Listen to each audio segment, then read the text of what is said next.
Dear friends, this story is one of my all-time favorites, so you might have heard it before.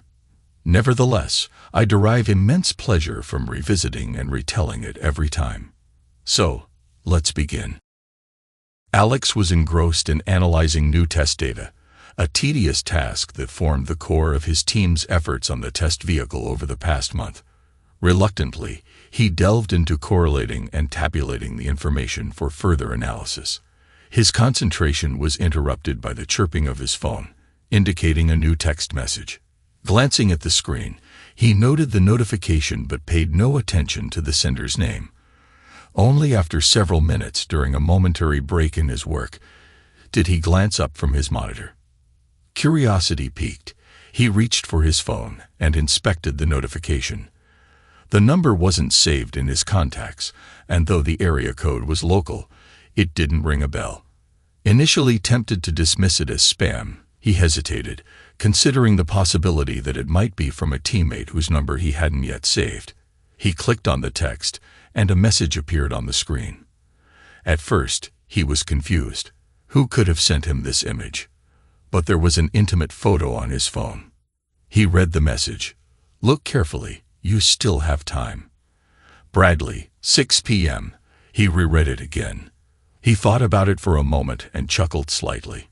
It wasn't often they got the wrong number to send pictures like that.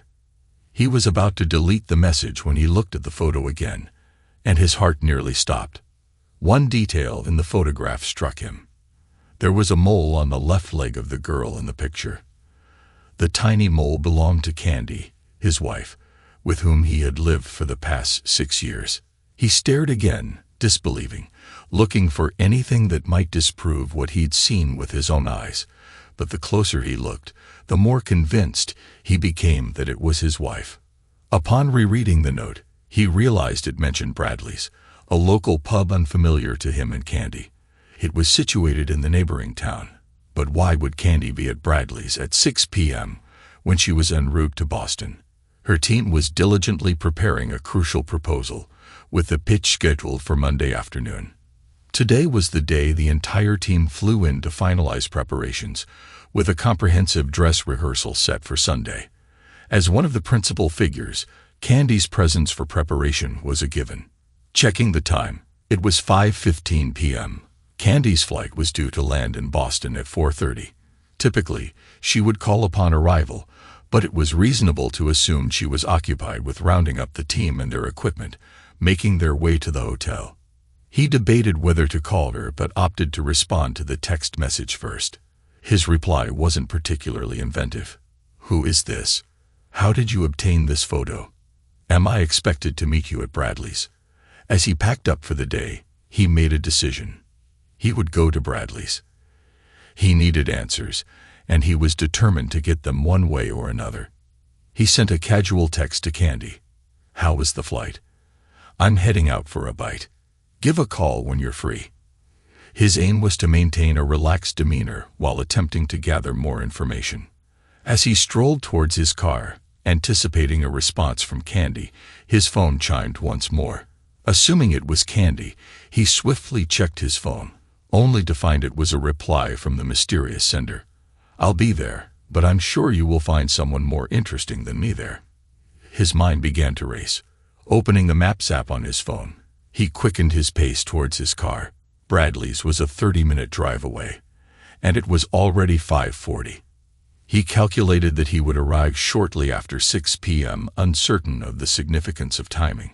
He opted to head directly to Bradley's, hoping to be punctual for whoever the sender implied he would find interesting.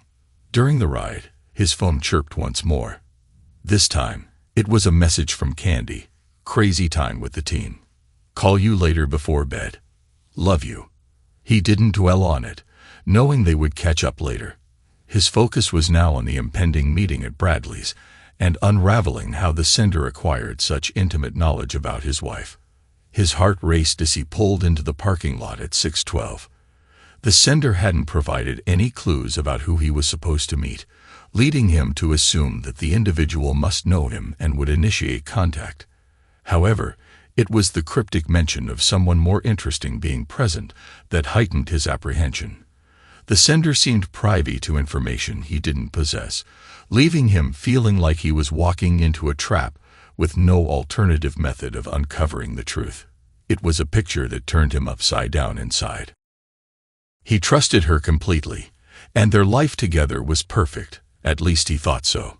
But there was only one way someone could have gotten a picture like that, and he was going to find out in about 5 minutes, and the thought of the finality of that answer horrified him. Entering the pub, Alex's eyes adjusted to the dimmer lighting. Unfamiliar with the establishment, he paused by the entrance, surveying the surroundings. A spacious dining area lay ahead, while a bar was situated to his left. Opting for the bar, he settled onto a stool at the end. The bartender, just finishing an order for a well-dressed patron, approached Alex to take his order. Requesting a draft, Alex glanced back towards the dining area. His attention was drawn to a man who had just taken his drink order and was now crossing the room towards a table filled with jovial individuals. It was then that he noticed what the mysterious texter had hinted at. Seated at the table, receiving a drink from the well-dressed man, was Candy, adorned in her little black dress and pearls, radiating confidence and charm. Acting on autopilot, Alex rose from his seat and made his way towards the table where Candy sat. As he approached, Candy's expression shifted from a warm smile to one of wide-eyed fear. Unperturbed, Alex continued his advance. When he reached the table, he seized a handful of the well-dressed man's hair with his left hand, yanking him forcefully backward. The man, losing his balance and spilling his drinks, stumbled backward, emitting cries of pain.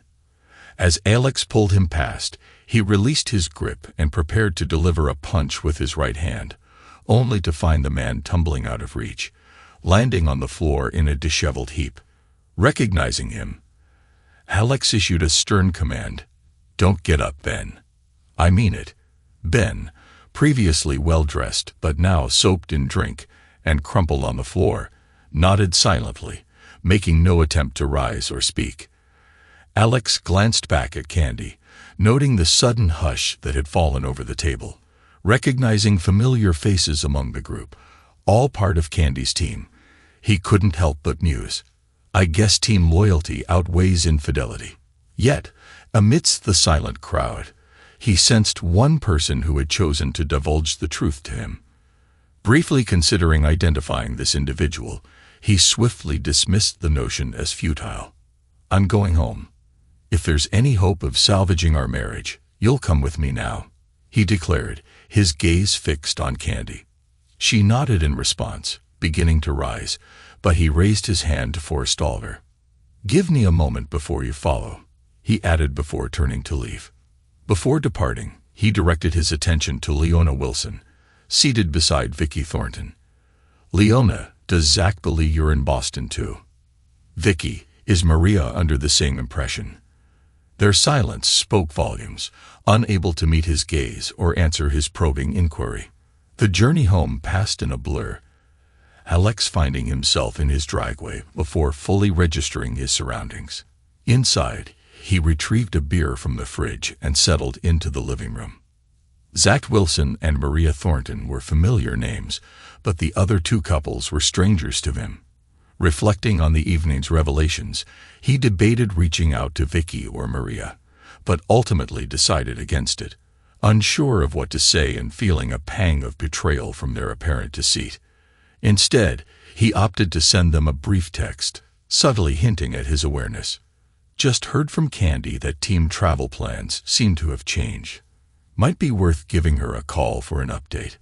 With that, he left them to choose whether to investigate further, satisfied that he had acted with honesty and integrity. About 20 minutes later, the sound of the garage door opening signaled Candy's return home. Alex remained seated in the living room, waiting her arrival. She entered, still clad in her little black dress, but now without shoes or jewelry. Taking the seat across from him on the sofa, Candy appeared composed. Alex chose to maintain silence, recognizing its potency in fostering dialogue. He was determined to let the weight of the quiet linger until Candy was ready to speak. It didn't take long for Candy to break the silence. "It's not what you think," she began, but Alex raised a hand, signaling for her to stop. "You have no idea what I think about what happened tonight," Alex replied evenly. "I'm not interested in a lengthy explanation. As engineers, we both understand that why questions often lack definitive answers. Instead, let's start with the basics. How long has this been going on? How many times? How frequently? Do our friends know, aside from those involved tonight?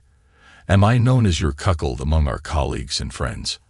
"No, Alex, it's not like that at all," Candy interjected. The team's travel plans got disrupted, and Ben suggested we stay in town for a down day before resuming our work. "I didn't see the whole team there, or was everyone else?" Alex inquired. "When we received the update, some of the team decided to stay home for another night and join us at the airport tomorrow," Candy confessed. "But you chose to deceive me," he asserted. "You seemed rather cozy with Ben. Is there anything going on between the star engineer and the Wonderkind program manager that you'd like to disclose?" "Well, for starters, Ben managed to persuade the owners at Bradley's not to press charges," she replied, her tone upbeat. His eyes widened in disbelief at her sense of loyalty. "I couldn't care less about your friend. If he hadn't tripped over himself, I might have rearranged his nose. The jury's still out on that, by the way," Alex retorted, a half-smile creeping onto his face. "Let him press charges. I've spent a night in jail before. It doesn't faze me. Besides, it might make for interesting testimony," he added, his tone laced with irony. "Do you love him?" Candy fell silent for a moment, gathering her thoughts. The weight of the silence hung heavy in the air, as Alex's mind raced to fill the void. "He's not my friend. There's absolutely nothing between us. Yes, I should have informed you about the change in travel plans, but it seemed insignificant whether I was in town or in Boston. You weren't expecting me, and I was still committed to the team. We were simply grabbing a meal before retiring to our rooms. There was no justification for your behavior. He was merely fetching drinks." "You embarrassed me in front of my team," she exclaimed, her tone shifting to one of defiance as she attempted to deflect and assert control. He retrieved his phone and pulled up the incriminating text, sliding it across the coffee table to her. The expression on her face betrayed recognition. She knew there was no way to deny it. As she began to speak again, her tone lacked the earlier bluster. "Alex, our team is," she hesitated, searching for the right words. "Very close-knit in many ways. Most of us," she trailed off, struggling to articulate her explanation. "We have a small group that meets regularly. They were all at Bradley's. We were the ones shouldering the bulk of the work for the proposal. You know how much time I've been devoting to preparing our pitch. I'm not exactly sure how it all started. It was sometime after Ben took over as PM. We worked closely together, and I was drawn to him. And things just evolved," Candy confessed. "No whys," he interjected firmly. "Cheating doesn't simply happen. Clothes don't just come off. There are conscious decisions involved, and we both know that. So please don't insult my intelligence." "So it's been nearly 6 months," he mused, answering one of his own questions. "Around the time Ben joined the team, right?" She nodded in confirmation. "The team," he began again, pausing to find the right words. "You all," he let the sentence trail off, leaving the implication hanging in the air. She nodded once more. "And Ben suggested this was beneficial for fostering trust and team dynamics. Is that how he convinced all of you to engage in this consortium?" He questioned pointedly. "Now you're being crude. It's more than that. I feel a deep connection to Ben and the team, more than ever before," Candy retorted, her bravado resurfacing. Alex couldn't shake the feeling that this conversation was headed for a turbulent conclusion. "Unfortunately, there might be some changes coming to your team," Alex disclosed. "What have you done?" Candy gasped. "Alex, involving anyone else will only cause more harm. Let them deal with their own choices. We need to focus on us. Candy, you must understand that I can't remain silent and be complicit. I care about Vicky and Maria. Frankly, I feel more favorable towards them than I do towards Leona and Zach right now," he explained. "I messaged them about the altered travel plans. How your friends respond to their spouses and how their spouses handle those responses is entirely their concern. I can live with my decision. Alex, we have the most productive team in the history of Cromerica Incorporated." She was almost yelling at me. "And you've been profitable too, mister. Just because we had team planning meetings on Wednesdays doesn't mean you missed out on everything. I never denied you access to me when you needed it, so I slept with my team a little earlier. You never knew. And that picture you showed me, do you want to know about that?" Now she was mocking me. It was right after Ben and I slept together. And yes, Liana was there too. If you don't know about it, then it didn't happen, right? I froze in place, listening to the extent of the deception and the depths of my ignorance. "So now, just because you're aware, just because your fragile ego is bruised, you're willing to throw away everything my team and I have achieved," Candy hissed, her anger escalating with each word. Her fury was contagious. Alex felt his heart racing as Candy passionately defended her team's questionable dynamic, fueling his own growing resentment. For a brief moment during his drive home from Bradley's, he entertained the idea that perhaps he could forgive a one-time transgression with Ben. But that thought had been swiftly extinguished in a bloody demise. He didn't need to hear anymore. He didn't want to hear anymore. Yet Candy persisted. "No, we won't let you off the hook that easily. You're going to text Vicky and Maria and tell them that you heard from me, and we were stuck in Atlanta, but have arrangements for the morning. That's the story Leona and Zach will stick to, and you're going to support it. Damn it," she shouted. "There's millions at stake in this deal, and your grievances mean nothing. Send the text, and then we can discuss how to proceed." "How to proceed?" Alex countered, his own voice rising in anger. "There's no proceeding from this. You're leaving.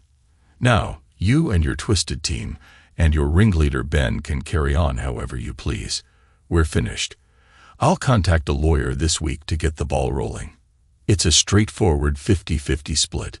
You keep your retirement, and I'll keep mine," Alex declared. "But go. You have reservations in town. Use them. Head off to Boston, and notch up another victory for you and your team." "Alex, please send those texts," Candy implored, her voice softer, more pleading. "If we lose Liana or Zach before the presentation, the company stands to lose millions. We could miss out on tens, maybe hundreds of thousands in commissions and bonuses. Just imagine all the places we could travel together with that kind of money. Just you and me. Forget about this and take me back. Please, Alex, don't let some insignificant fling derail our future. Ben says I'm on the fast track to executive status. All I have to do is maintain our level of productivity for a few more years. Don't you want that for me? For us?" she pleaded. "Candy, just go," Alex managed to utter before he was struck hard in the back, knocking the wind out of him as he collapsed to the floor with a knee pressed into his back. "Don't hurt him too badly," Candy instructed.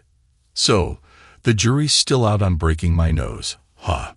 Ben taunted, leaning down to get in Alex's face as he lay pinned on the floor. Candy must have a transmitter, Alex thought bitterly. So now I know whose team she's playing for. We'll see whose nose gets broken, Ben smirked. Take his phone and send those texts for him. We don't have time for this nonsense. Someone pulled him up from the floor, but it was evident that only one person was responsible.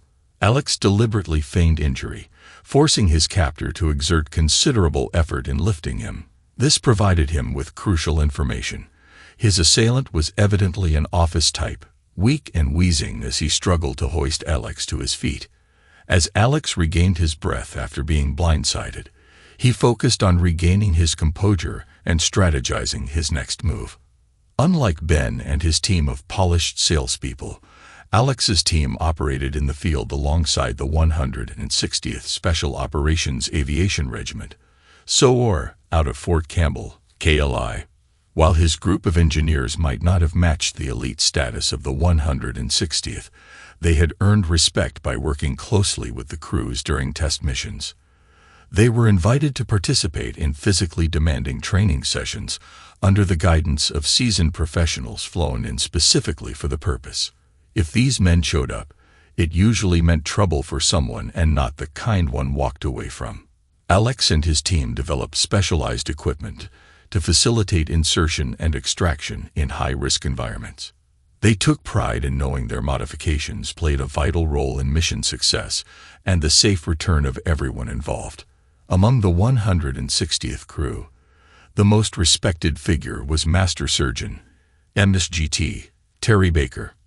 MSGT Baker was a legend in his field, commanding respect from all ranks, from boots to bird colonels.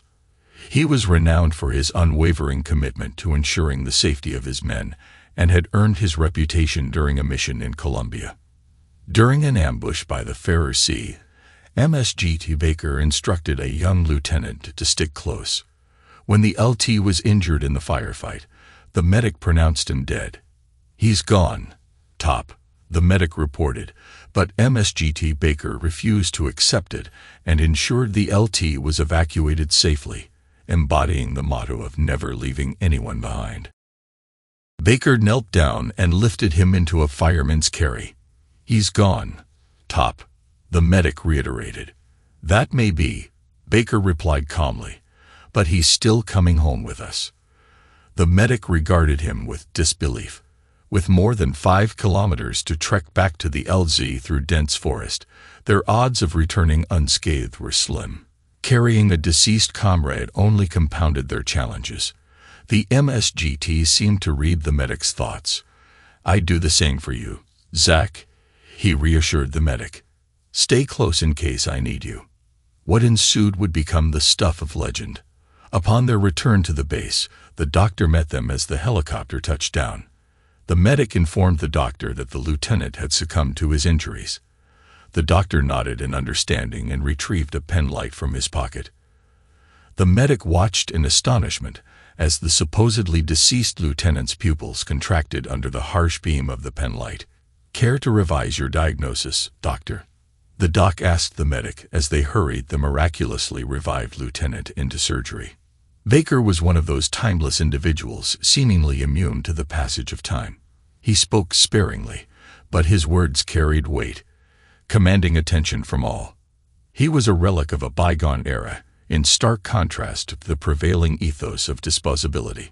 Handcrafted and irreplaceable, he took a particular interest in Alex and his team.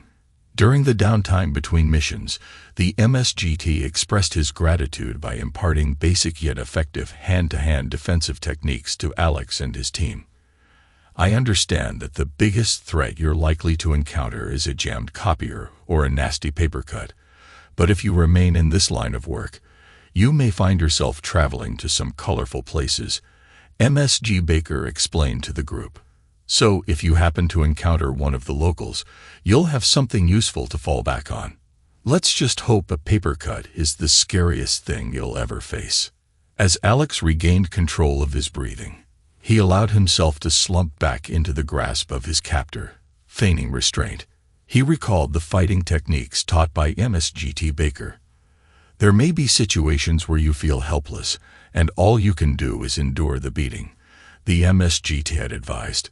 "But remember, even when you're on the receiving end, you can still fight back. You just need to outsmart your attacker."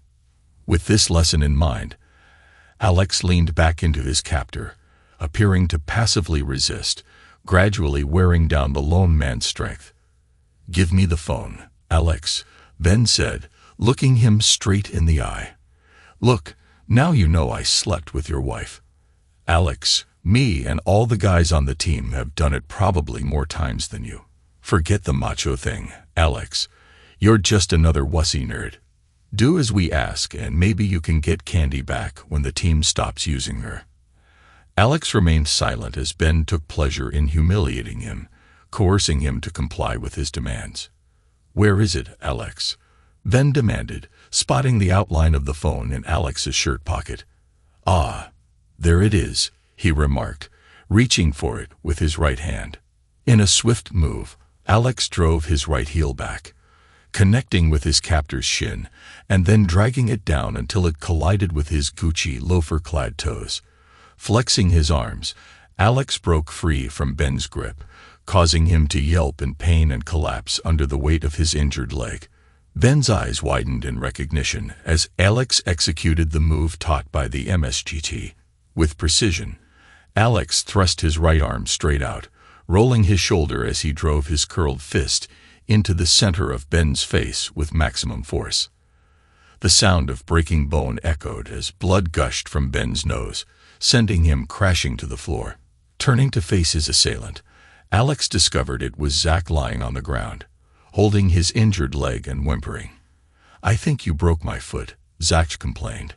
Alex responded by stomping down hard on his foot, eliciting a scream of agony. "That should remove all doubt," Alex retorted. Returning his attention to Ben, who was now on the floor, Alex observed him struggling to his knees with both hands covering his injured face. Leaning close, Alex whispered in his ear, "Looks like your nose took the hit, Ben. I'm just not willing to take one for the team," before delivering a final blow to his temple, rendering Ben unconscious. With his adrenaline surging and his breaths ragged, Alex scanned the living room for Candy. Suddenly, he felt a jarring impact to the middle of his back and the base of his neck, sending him down to one knee.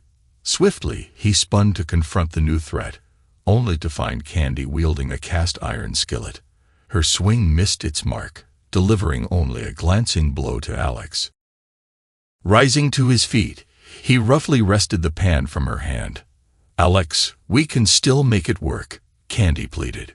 "Think of all the money you'll be throwing away. I'll put an end to all the cheating. I'll stop them. I promise. It'll just be you and me, like old times." "Alex," as he rubbed the back of his head with his left hand. Alex looked at Candy, stunned by how quickly she shifted from one demeanor to another. He couldn't help but think of the alien in John Carpenter's The Thing, shape-shifting in response to each new challenge. A wry smile crossed his lips at the comparison. Mistaking his smile for agreement, Candy moved in to embrace Alex. Reacting swiftly, he dropped his left hand from his neck to hold her back. Then, after a moment's consideration, he brought his right hand up and delivered a sharp blow to her nose, not enough to render her unconscious, but sufficient to break bone. Candy cried out in pain and slumped to the floor. "Doesn't it hurt like hell?" Alex inquired, observing Candy's teary eyes, her impaired vision, and the blood staining her face. Eyes all teared up, can't see, can't breathe, blood all over, works every time. "Why did you hit me?" Candy cried out. "Because I could," he retorted, his phone still recording. Not all of the situation was in his favor, but he believed he had enough to justify his actions. Recalling the advice of the MSGT, Alex surveyed the room. "Make up your mind when you can act and don't move until it's right. But once you do, commit everything and don't stop until there ain't no one moving but you." Apart from Zach whimpering in the corner and Candy struggling to stem the flow of blood from her nose, he was the only one in motion. "You saved another one. Top," he thought. "Doesn't seem like you, lover boy. And Mr. Zach will be in any condition to pitch on Monday. Tough luck missing out on all those millions and big bonuses," Alex remarked. "Oh well, I wonder what Nate's going to say when he finds out." Although he intended to call 911, he hesitated. He knew involving the police would limit his opportunity to question Candy. Moving toward her, he knelt beside her as she pressed a dish towel to her face. "Pinch the bridge of your nose with your thumb and index finger. Like this," he instructed, demonstrating the proper technique. As the adrenaline rush subsided, Alex suddenly felt drained of energy, collapsing heavily into a seat opposite Candy. Where had his wife gone?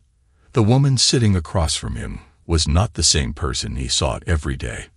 Once again, he wondered how she had managed to deceive him so thoroughly for so long. "Was it worth it?"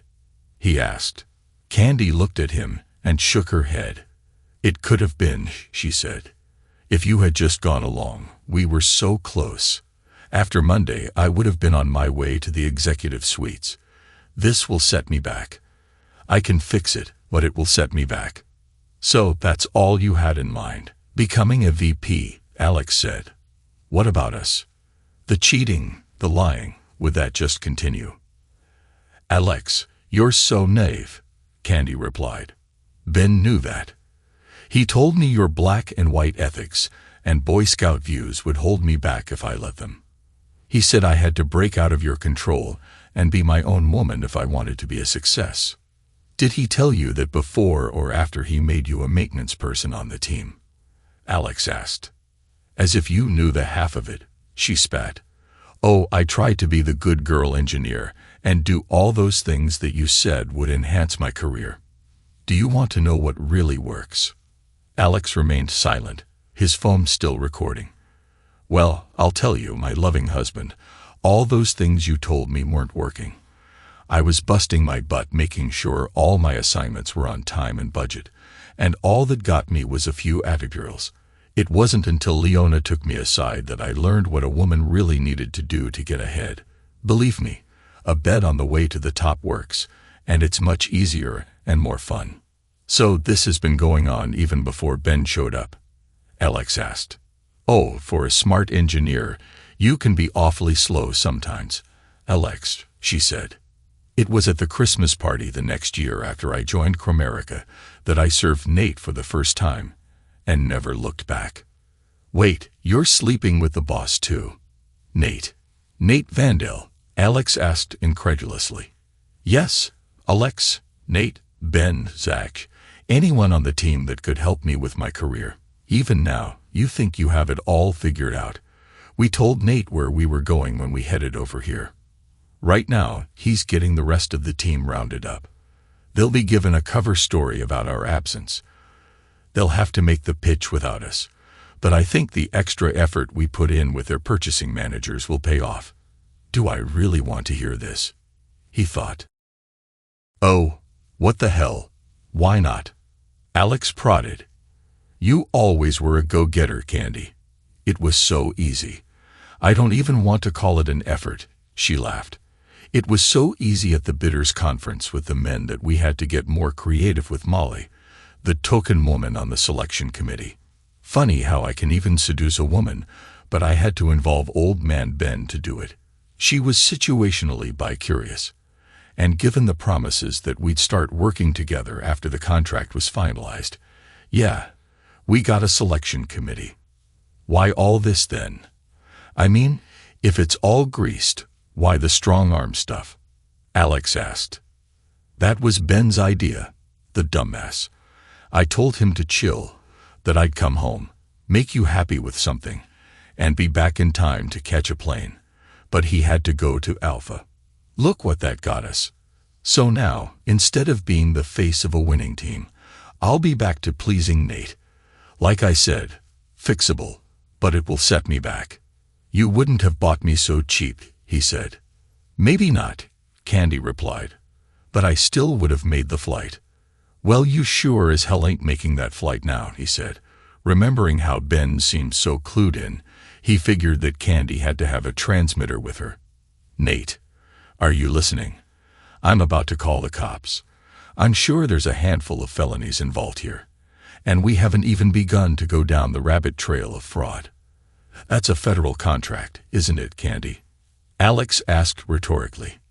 Yeah, the feds take a dim view of how, did you phrase it? Extra effort. I'm sure you have great lawyers and all, mate, but maybe there's an alternative. He let it hang. A moment later, Candy's cell phone rang, playing hail to the chief. Nate, she asked into the phone. Of course, I'll put you on speaker. Nate, first, let me apologize to you. Ben's actions were a gross lapse of judgment. I can assure you the board will deal with him assertively. Thank you, Nate. That is a load off my mind. Glad to see that you and the board take assault and fraud so seriously, Alex interjected. Alex, these are all very unfortunate allegations. Lawyers will get rich, but no one really wants to rock the boat. We may pay a fine, Ben and Zach get some community service, but in the end, you will be divorced and poorer by half, Nate explained in a businesslike manner. Do I hear an or in this tale, Nate? Alex asked. Candy always said you were the cleverer of the two. Still, I'm happier to have hired Candy. Yes, Alex, there most decidedly is an or, Nate continued. Alex, we, Cromerica, have displaced you in your wife's affections, and when you found out about this and questioned it, you were treated in a most shabby manner. Most shabby. Shocking, Alex interjected. Alex, Nate continued, in lieu of calling the cops, as you put it, suppose instead that we could come to an agreement. I just sent a snap to Candy's phone. While not me, one of my tech boys here. They tell me that they disappear after viewing. Have a peek. Perhaps that might restore some goodwill. Candy opened the snap and turned the phone to Alex. He saw the words Bank of Grand Cayman and a number. A very large number. And when would that be deposited? Alex asked.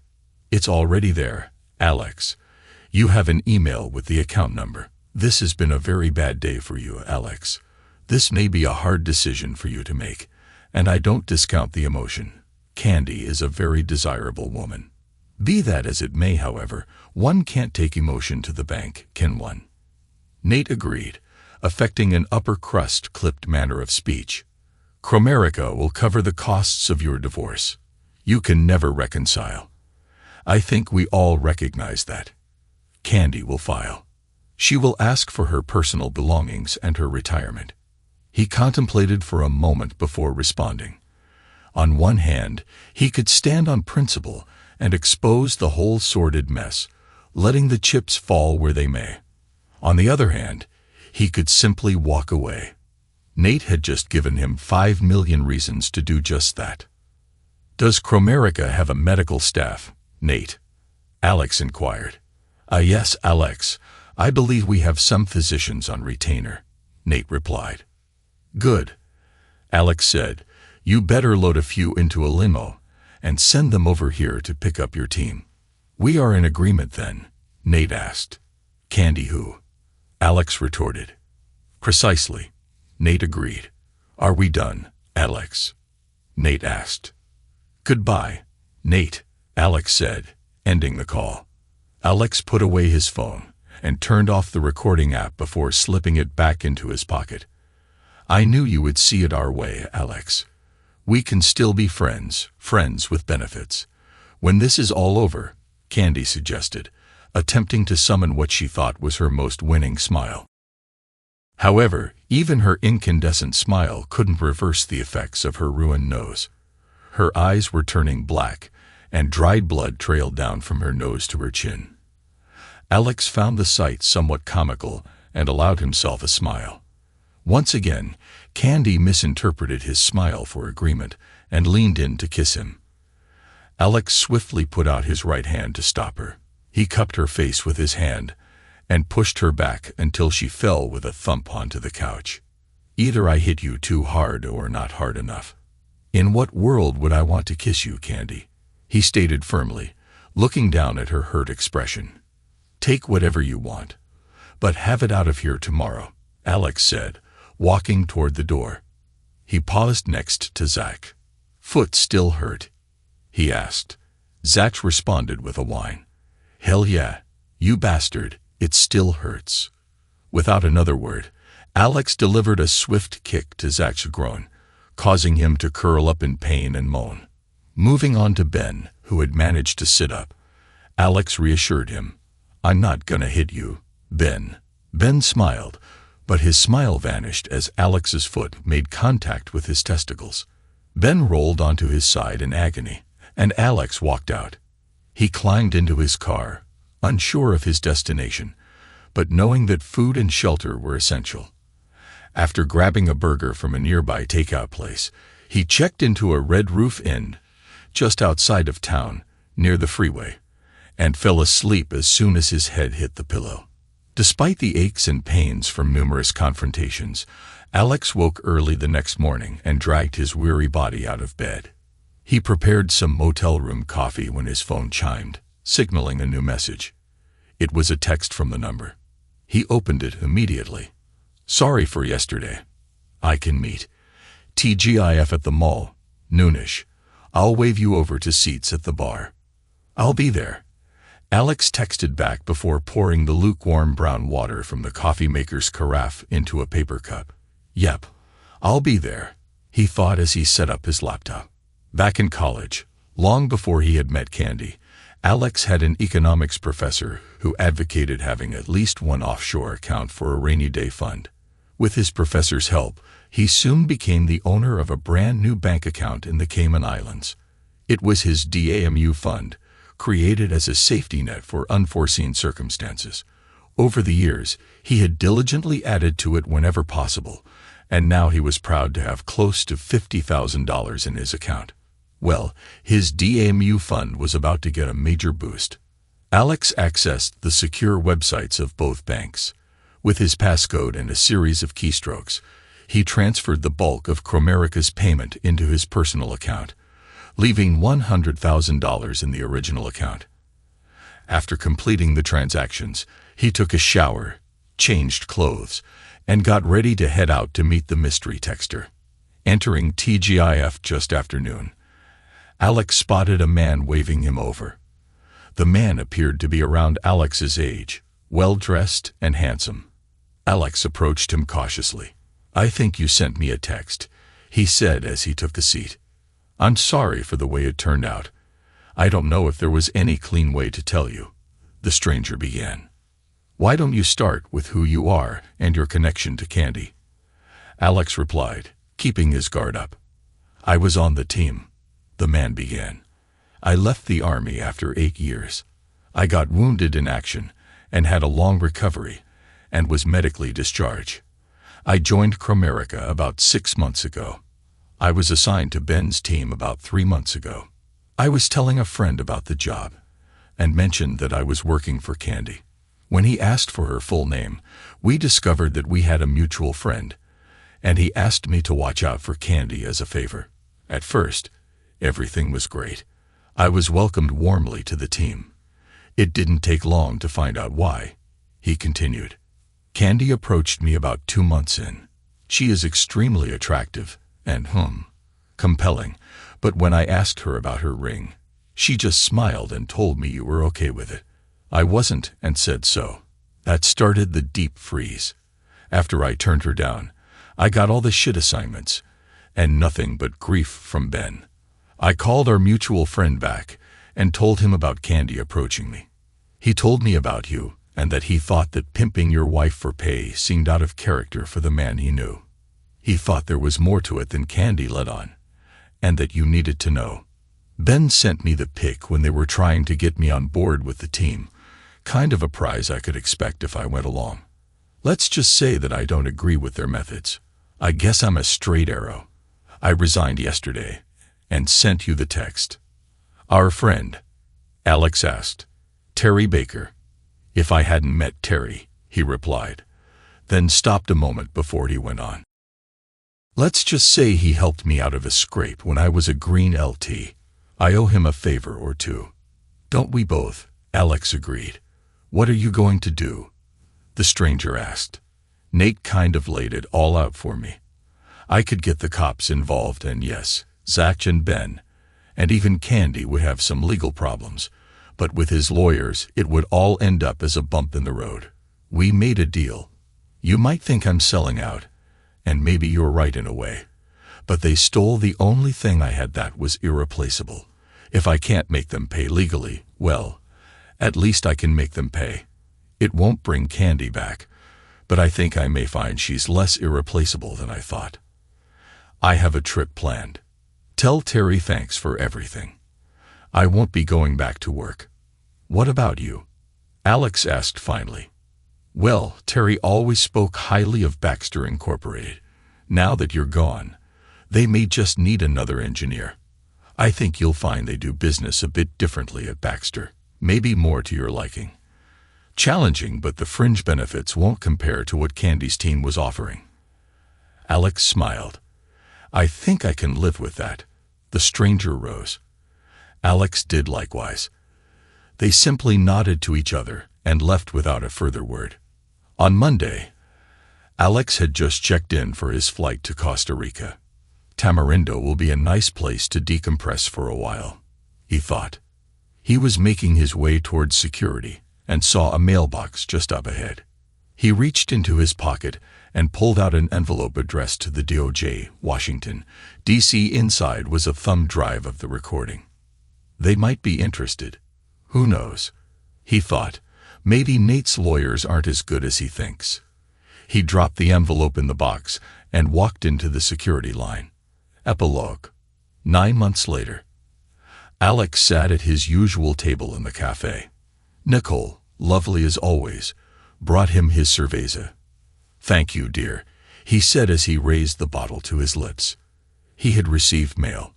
Still holding the envelope, he examined it. No return address. He wondered who had found him. He hadn't gone through elaborate steps to stay hidden, but locating him in a little town on the Pacific coast of northern Costa Rica would have required resources beyond the ordinary. His first thought was Nate's people had found him. The envelope had been sitting at his house for 2 days. He was fairly certain it wasn't a bomb, yet one couldn't be too careful. Travis. Alex called out to the owner of the cafe. "Tienes tus cuchillo?" "Sí, Señor Alex." Travis handed over the envelope, and Alex took a few steps back. Can never be too careful, he thought as Travis cut open the envelope. He handed it back to Alex, who thanked him. Alex took another pull from his beer bottle and turned the envelope. He handed it back to Alex, who thanked him. Alex took another pull from his beer bottle and turned the envelope over. Several sheets of paper fell onto the table. He picked up a note. "Thought you would find this interesting." That was all the note said, and instead of a signature, there was a phone number. The number. Terry would have the resources to find him, he thought. I can live with that. He flipped the other piece of paper over. It was a copy of a newspaper article with a picture. The photo showed Ben, Zach, Candy, and Leona being led out of the Cromerica building in handcuffs. The headline for the article read, "4 indicted in multi-million-dollar procurement fraud." He smiled. Maybe Nate's lawyers aren't everything he thought they were, he said to himself, a habit he picked up since his Spanish was weak and English wasn't widely spoken. He liked to hear English conversation, even if it was just him talking to himself. "Nicole, ultra cerveza por favor," he said as he held up his empty bottle. "Say, Mr. Alex." "Gracias, Nicole," he said as he accepted his beer, took a swallow, and looked out at the deep blue Pacific. Candy who. Thanks to everyone who took the time to listen to today's stories. If you enjoyed it, please consider liking and subscribing if you haven't already. Feel free to share your thoughts on the events in the comments below. Take care.